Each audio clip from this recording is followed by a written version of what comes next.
കിരീടം സിനിമ അദ്ദേഹം കാണുന്നത് 10 വയസ്സുള്ളപ്പോൾ 37 വർഷങ്ങൾക്ക് മുമ്പ് റിലീസ് ചെയ്യുന്ന സമയത്ത് 10 വയസ്സാണുള്ളത്.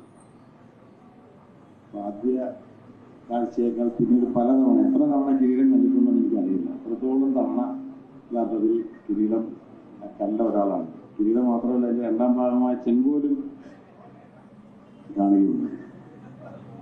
ഇന്ന് ഈ സിനിമയുമായിട്ട് അത് കണക്റ്റഡാവുന്നതിനകത്ത് ഒരു കാര്യമുണ്ട്. കിരീടത്തിലെ അശ്വൻ നായർ പോലീസ് ഉദ്യോഗസ്ഥനാണ്. എൻ്റെ പിതാവ് ഒരു പോലീസ് ഉദ്യോഗസ്ഥനാണ്. അപ്പോൾ നമ്മൾ ഈ ചെറുപ്രായത്തിൽ നമ്മൾ സിനിമ കാണുമ്പോൾ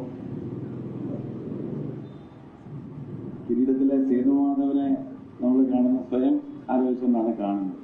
അച്ഛൻ പോലീസാണ്. കിരീടത്തിലെ ഓരോ കഥാപാത്രവും ഇന്നിങ്ങനെ വീണ്ടും മനസ്സിൽ നിറഞ്ഞു നിൽക്കുന്ന കഥാപാത്രങ്ങളാണ്. 37 വർഷങ്ങൾക്ക് ശേഷം വീണ്ടും അത് റിലീസ് ചെയ്യുമ്പോൾ എനിക്ക് ഉറപ്പാണ് അത് ഒരു കാലിക പ്രസക്തിയുള്ള ഒന്നായിരുന്നു. ഈ ക്ലാസിക്കുകളെന്ന് വിശേഷിപ്പിക്കുന്നത്, ഇതിഹാസങ്ങളെ വിശേഷിപ്പിക്കുന്നത് അതിന് കൃതികളാണെങ്കിലും സിനിമകളാണെങ്കിലും കാലത്തെ അഭിവർത്തിക്കുന്നതാണെന്നാണ്.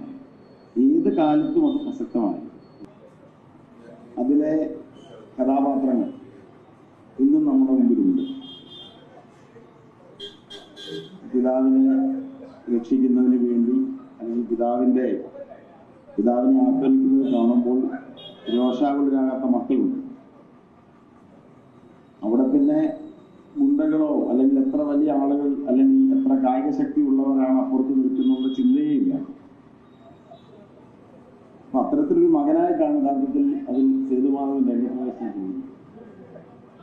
അച്യുതൻ നായർ എന്ന ധീരനായ പോലീസ് ഉദ്യോഗസ്ഥനെ വഴിയിലിട്ട് അടിക്കുന്ന കീരിക്കാടൻ ജോസിനെയാണ് സേതുമാധവൻ നേരിടുന്നത്. യഥാർത്ഥത്തിൽ അത് ആ സമയത്ത് കീരിക്കാടൻ ജോസാണെന്ന് സേതുമാധവൻ അറിയില്ല. പലപ്പോഴും ചിന്തിക്കേണ്ട, അതിന് തിരക്കഥാകൃത്തിനോട് ചോദിക്കുന്ന ഒരു ചോദ്യമാണ്. ഈ കീരിക്കാടനാണെന്ന് അറിഞ്ഞിരുന്നെങ്കിൽ സേതുമാധവൻ അതിന് ഇറങ്ങുമായിരുന്നോ എന്നൊരു ചോദ്യം. ഇപ്പം നമ്മൾ പലപ്പോഴും നമ്മുടെ മനസ്സിൽ തോന്നുന്നൊരു ചോദ്യമാണ്. പക്ഷെ അതിന് കിട്ടുന്നൊരു ഉത്തരം, അതിന് കീരിക്കാടൻ ജോസല്ല, ദാവൂദ് ഇബ്രാഹിം ആണെങ്കിലും കൊള്ളാവുന്ന മക്കളാണെങ്കിൽ അച്ഛനെ അടിക്കുന്നത് കണ്ടു കഴിഞ്ഞാൽ സ്വന്തം സുരക്ഷ നോക്കാതെ രംഗത്തിറങ്ങും എന്നുള്ള കാര്യത്തിൽ യാതൊരു സംശയമില്ല. അതാണ് അതിൻ്റെ അകത്തൊരു ആൻസർ. ആ ഒരു കഥാപാത്രവുമായി മോഹൻലാൽ മാത്രമല്ല, അതിൽ ആരാണ് മോശം എന്നുള്ളതാണ് അതിനടുത്ത പ്രശ്നം.